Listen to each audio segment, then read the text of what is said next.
Hi all, അസ്സലാമു അലൈക്കും. Welcome back to Silna's kitchen. ഇന്നത്തെ റെസിപ്പി ഒരു അടിപൊളി വെറൈറ്റി പലഹാരത്തിൻ്റെ റെസിപ്പിയാണ്.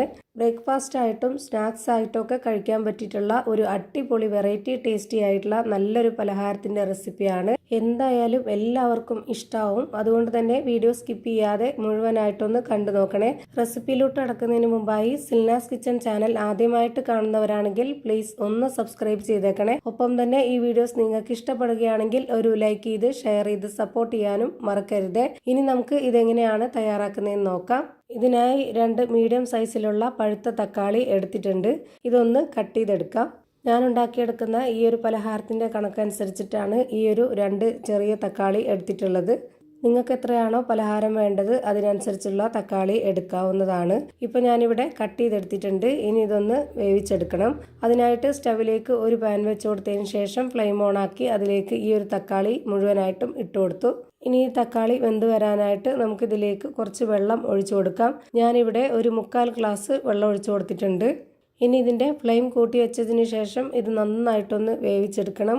ഇത് നന്നായിട്ട് ഇളക്കി കൊടുക്കുകയാണെന്നുണ്ടെങ്കിൽ നമുക്ക് ഇതിൻ്റെ തൊലി വേറെ ആയിട്ട് കിട്ടും. അപ്പോൾ അതെടുത്ത് മാറ്റാവുന്നതാണ്. അത് ഇതിലേക്ക് ആവശ്യമില്ല. ഒരുപാട് തക്കാളിയൊക്കെ ഉണ്ടെന്നുണ്ടെങ്കിൽ കുക്കറിലിട്ട് വേവിച്ചെടുക്കുന്നതായിരിക്കും നല്ലത്. അപ്പോൾ നമുക്ക് മുഴുവനെ തന്നെ അതിൻ്റെ തൊലി എടുത്ത് മാറ്റാവുന്നതാണ്. ഞാനിവിടെ 2 ചെറിയ തക്കാളി ആയതുകൊണ്ടാണ് ഇങ്ങനെ ചെയ്യുന്നത്. ഇപ്പോൾ ഇതാ കണ്ടില്ലേ, നന്നായിട്ട് തക്കാളി വെന്ത് വന്നപ്പോൾ തൊലി വേറെ ആയിട്ട് കിട്ടിയിട്ടുണ്ട്. ഇതെല്ലാം ഞാനെടുത്ത് മാറ്റുവാണ്. ഇനി നമുക്ക് ഈ ഒരു തക്കാളി സ്പാച്ച് വെച്ച് തന്നെ നന്നായിട്ടൊന്ന് ഉടച്ചെടുക്കാം. ഇത്രയും മതി. ഇനി നമുക്കിതിൻ്റെ ഫ്ലെയിം ഓഫ് ചെയ്ത് കൊടുക്കാം. എന്നിട്ട് ചൂടാറിയതിന് ശേഷം ഒരു മിക്സിയുടെ ചെറിയ ജാറിലേക്ക് ഇത് മുഴുവനായിട്ടും ഇട്ട് കൊടുക്കാം. ഇനി ഇതൊന്ന് അരച്ചെടുക്കാനായിട്ട് ഇതിലേക്ക് ഒരു 1/4 ഗ്ലാസ് വെള്ളവും കൂടെ ഒഴിച്ചു കൊടുക്കുന്നുണ്ട്. എന്നിട്ട് ഇത് നല്ലപോലെ അരച്ചെടുത്തതിന് ശേഷം ഒരു പാത്രത്തിലേക്ക് ഒഴിച്ചു കൊടുക്കാവുന്നതാണ്. ഇപ്പോൾ ഞാനിതാ ഇതുപോലെ ഒരു പാത്രത്തിലേക്ക് മുഴുവനായിട്ടും ഒഴിച്ചു കൊടുത്തിട്ടുണ്ട്. ഇനി ഇതിലേക്ക് വേണ്ടത് ഗോതമ്പ് പൊടിയാണ്.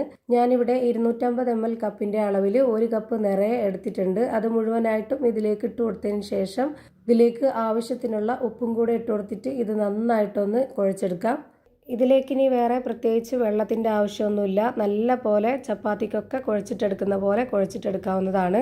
ഈ ഒരു പാത്രത്തിൽ തന്നെ വെച്ചിരുന്ന് കുഴച്ചിട്ടെടുക്കണമെന്നില്ല. ഓരോരുത്തരുടെ സൗകര്യത്തിനനുസരിച്ച് ഇഷ്ടമുള്ള രീതിയിൽ കുഴച്ചെടുക്കാവുന്നതാണ്. ഞാനിപ്പോൾ ഇതുപോലെ കുഴച്ച് മാറ്റി വെച്ചിട്ടുണ്ട്. ഇനി അടുത്തതായിട്ട് ഒരു പാത്രത്തിലേക്ക് 3 കോഴിമുട്ട പൊട്ടിച്ചിട്ട് കൊടുക്കാം.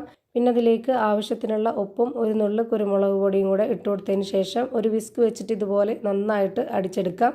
ഇനി ഇതിലേക്ക് വേണ്ടത് മല്ലിയിലയാണ്. മല്ലിയില ഒരു പിടി ചെറുതായിട്ട് കട്ട് ചെയ്തതിന് ശേഷം ഇതിലേക്ക് ഇട്ട് കൊടുക്കുന്നുണ്ട്. അത് ഓരോരുത്തർക്കും ഇഷ്ടമുണ്ടെങ്കിൽ ചേർത്ത് കൊടുത്താൽ മതി. ഇഷ്ടമില്ലാത്തവർക്ക് സ്കിപ്പ് ചെയ്യാവുന്നതാണ്.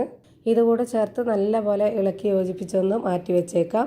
ഇനി നമ്മൾ നേരത്തെ കുഴച്ച് വെച്ചിരുന്ന ആ ഒരു മാവിനെ കൗണ്ടർ ടോപ്പിലേക്ക് വെച്ച് കൊടുത്തിട്ട് 4 ആക്കിയിട്ട് അത് ബോൾസ് ആക്കി എടുക്കുന്നുണ്ട്. ഇഷ്ടമുള്ള വലിപ്പത്തിൽ റെഡിയാക്കി എടുക്കാവുന്നതാണ്. ഞാനിപ്പോൾ ഇവിടെ 4 ആക്കിയിട്ടാണ് എടുത്തിട്ടുള്ളത്. അതാണ് ഈ ഒരു മാവിൻ്റെ കറക്റ്റ്.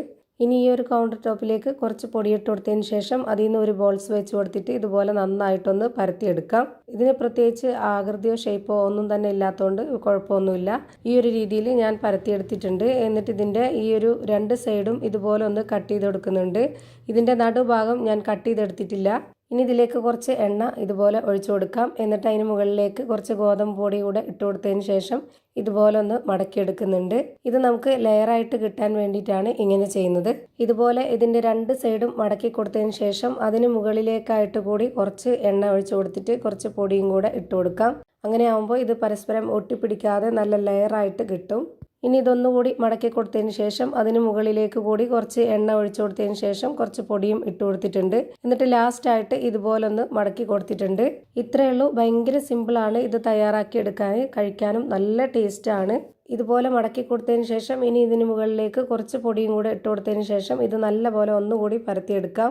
ഞാനിതുപോലെ പറയുമ്പോഴാണ് ഒരുപാട് ടൈമായിട്ട് തോന്നുന്നത്. ഇത് ചെയ്യുമ്പോൾ നമുക്ക് ഭയങ്കര സിമ്പിളാണ്. പെട്ടെന്ന് ചെയ്തെടുക്കാവുന്നതേ ഉള്ളൂ. ഇതുപോലെ തന്നെ 4 എണ്ണവും ചെയ്ത് ഇവിടെ ഒരു പാത്രത്തിലേക്ക് മാറ്റിയിട്ടുണ്ട്. ഇനി നമുക്ക് സ്റ്റവിലേക്ക് ഒരു പാൻ വെച്ച് കൊടുത്ത് ഫ്ലെയിം ഓൺ ആക്കി കൊടുത്തതിന് ശേഷം അതിലേക്ക് കുറച്ച് ഓയിൽ ഒഴിച്ചു കൊടുക്കാം. ഞാനിവിടെ 2 ടേബിൾ സ്പൂൺ അളവിലാണ് ഓയിൽ ഒഴിച്ചു കൊടുത്തിട്ടുള്ളത്. ഫ്ലെയിം മീഡിയം ഫ്ലെയിമിലേക്ക് മാറ്റിയിട്ടുണ്ട്.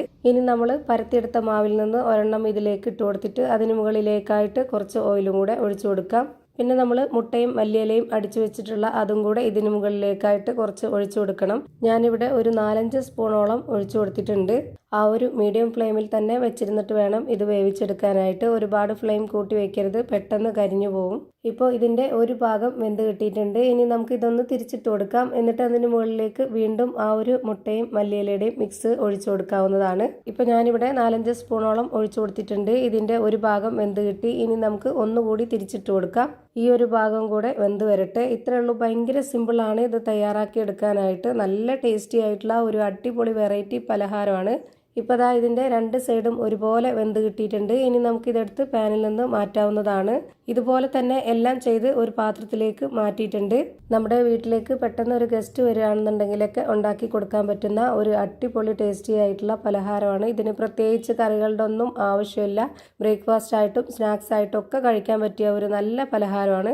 ഇതുപോലെ കട്ട് ചെയ്തെടുത്തിട്ടോ കട്ട് ചെയ്യാതെയോ ഒക്കെ കഴിക്കാവുന്നതാണ്. നല്ല സോഫ്റ്റ് ആയിട്ടുള്ള ലെയറോട് കൂടിയ അടിപൊളി പലഹാരമാണ്.